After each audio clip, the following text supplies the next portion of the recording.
আইটিউব India চ্যানেলে স্বাগত।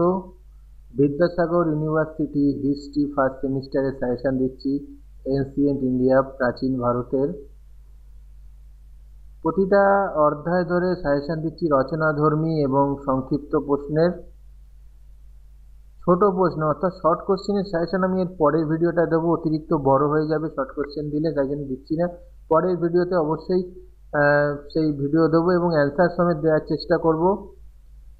তো প্রথম অধ্যায় হরপ্পা সভ্যতা, সেখান থেকে পড়বে নগর পরিকল্পনার বিশেষ উল্লেখ কর। প্রথম কোশ্চেন হচ্ছে নগর পরিকল্পনার বিশেষ উল্লেখ সহ হরপ্পা সংস্কৃতির প্রধান বৈশিষ্ট্যগুলি আলোচনা করো।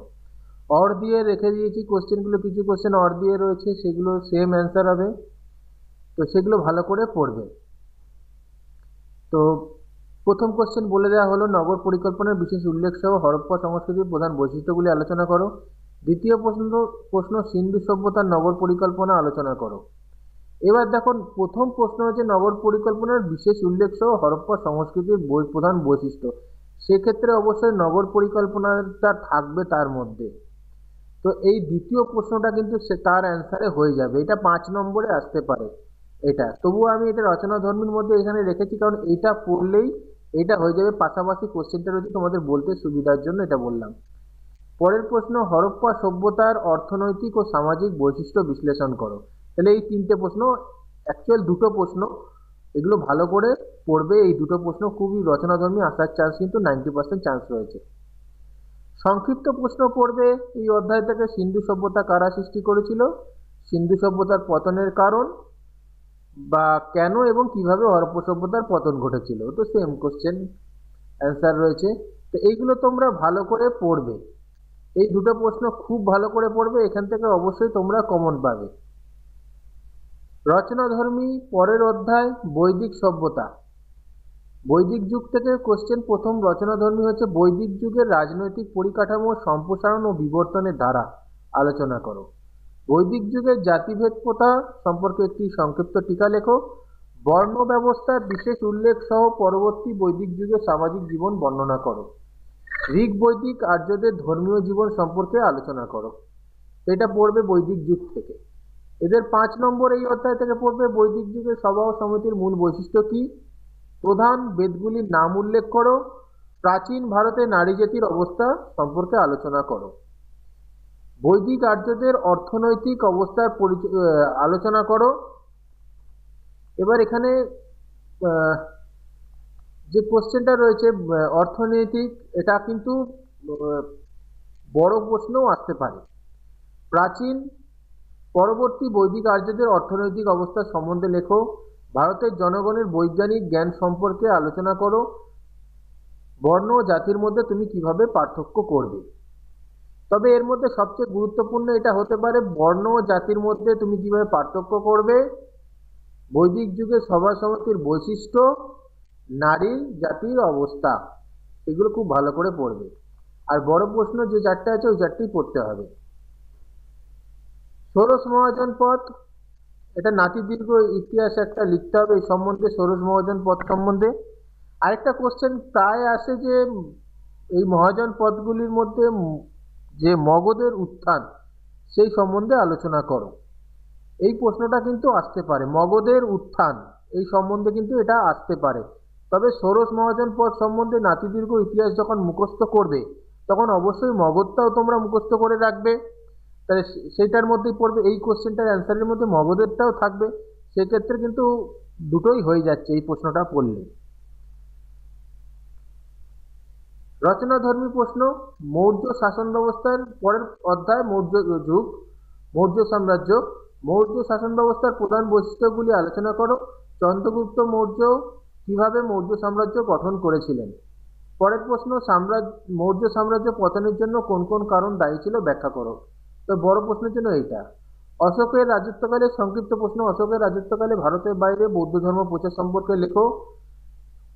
অশোকের শিলালিপির গুরুত্ব সম্পর্কে আলোচনা করো। মৌর্যদের কৃষি অর্থনীতি আলোচনা করো। সম্রাট অশোক কেন ধম্মনীতি প্রবর্তন করেছিলেন। কৌটিল্যের অর্থশাস্ত্র সম্পর্কে টিকা লেখো। পরের অধ্যায় গুপ্ত যুগ, গুপ্ত সাম্রাজ্য। গুপ্ত যুগকে সুবর্ণ যুগ বলা আমাদের পক্ষে কতটা যুক্তিসঙ্গত। সমুদ্রগুপ্ত কি বহুমুখী প্রতিভাবান পুরুষ ছিলেন? ব্যাখ্যা করো। দ্বিতীয় চন্দ্রগুপ্তের রাজত্বকাল সম্পর্কে ফাহিয়ানের বিবরণী কিভাবে আলোকপাত করে লেখো। সমুদ্রগুপ্তের সাম্রাজ্যবাদী নীতির পর্যালোচনা করে করো। তার উত্তরের অধিগ্রহণ কিভাবে দক্ষিণের অধিগ্রহণ থেকে পৃথক। সংক্ষিপ্ত প্রশ্ন পড়বে। গুপ্ত ভারতের গিল্ডগুলির ওপর টিকা, এলাহাবাদ প্রশস্তি এবং গুপ্ত সাম্রাজ্যের আঞ্চলিক শাসন ব্যবস্থার মূল্যায়ন। এইবার এই অধ্যায়টা সবচেয়ে মানে কি বলবো, সবচেয়ে প্রশ্ন এই অধ্যায়টার মধ্যেই রয়েছে, যেখানে শশাঙ্ক রয়েছে, হর্ষবর্ধন, চালুক্য, প্রচুর পাল বংশ ভর্তি রয়েছে এখানে, প্রতিহার, গুর্জার সব কটাই এখানে রয়েছে। এখান থেকে কোশ্চেন অসংখ্য হবে, কিন্তু বড় প্রশ্ন যেটা আমি সবচেয়ে মনে করি গুরুত্বপূর্ণ এখানে, হর্ষবর্ধনের কৃতিত্ব কিন্তু খুব ভালো করে পড়ে রাখবে। এই যে কোশ্চেন আসছে হর্ষবর্ধন থেকে, এই যে কোশ্চেনটা, এই কোশ্চেনগুলো মানে অর দিয়ে রয়েছে, একটাই কোশ্চেন বিভিন্নভাবে আসে, তো হর্ষবর্ধনটা খুব ভালো করে পড়বে। নেক্সট কোশ্চেন হচ্ছে সাতবাহন সাম্রাজ্যের সর্বশ্রেষ্ঠ শাসক কে ছিলেন, সংক্ষেপে তার রাজত্বকাল সম্পর্কে আলোচনা করবে। এই দুটো কোশ্চেন সবচেয়ে গুরুত্বপূর্ণ রচনা ধর্মীর মধ্যে, এই দুটো কোশ্চেন সবচেয়ে গুরুত্বপূর্ণ। পরের কোশ্চেন হচ্ছে কেন কনিষ্ককে কুষাণ বংশের শ্রেষ্ঠ রাজা বলা হয়। তিনটেই গুরুত্বপূর্ণ রয়েছে, তবে হর্ষবর্ধন এবং সাতবাহন খুবই গুরুত্বপূর্ণ রয়েছে। এরপরে রয়েছে বিজয়নগর সাম্রাজ্যের সামাজিক ও অর্থনৈতিক সাহিত্য অবস্থা সম্পর্কে আলোচনা করো। বিজয়নগর সাম্রাজ্যের রাজনৈতিক ও প্রশাসনিক পরিকাঠামো কেমন ছিল। পাল, গুর্জর, প্রতিহার ও রাষ্ট্রকূটদের মধ্যে ত্রিশক্তির দ্বন্দ্বের বিষয়ে একটি সমালোচনামূলক বিবরণ দাও। এই কোশ্চেনটাও গুরুত্বপূর্ণ, মানে এই অধ্যায় থেকে তিনটে বড় প্রশ্ন কিন্তু রয়েছে গুরুত্বপূর্ণ। হর্ষবর্ধন ও সাতবাহন তো পড়তেই হবে, তার সাথে এই কোশ্চেনটা পাল ও গুর্জর, প্রতিহার।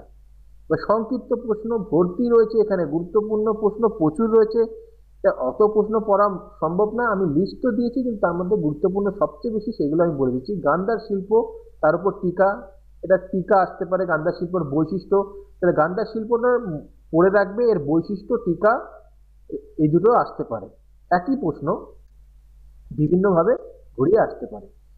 রাজেন্দ্র চোলের রাজত্বকালে মূল্যায়ন করো। এই প্রশ্নটাও গুরুত্বপূর্ণ, এই দুটো প্রশ্ন এবারে। সাহিত্য শাসনের বিশেষ উল্লেখ সহ চোল শাসন ব্যবস্থা আলোচনা করো।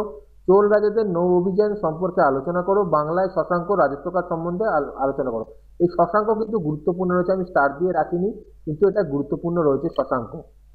বিজয়নগরের রাজা কৃষ্ণদেব রায় সম্পর্কে মূল্যায়ন করো। বিজয়নগরের সাম্রাজ্যের সময় বিদেশি পর্যটকদের সম্পর্কে সংক্ষেপে আলোচনা করো। বিজয়নগর সাম্রাজ্যের প্রতিষ্ঠাতা কারা ছিলেন সম্পর্কে তাদের বিষয়ে আলোচনা করো। হাতিগুম্ফা শিলালিপির ওপর একটি টিকা লেখো। এইটা একটা গুরুত্বপূর্ণ, তাহলে গুরুত্বপূর্ণ এই 9টা প্রশ্নের মধ্যে সবচেয়ে গুরুত্বপূর্ণ হচ্ছে হাতিগুম্ফা।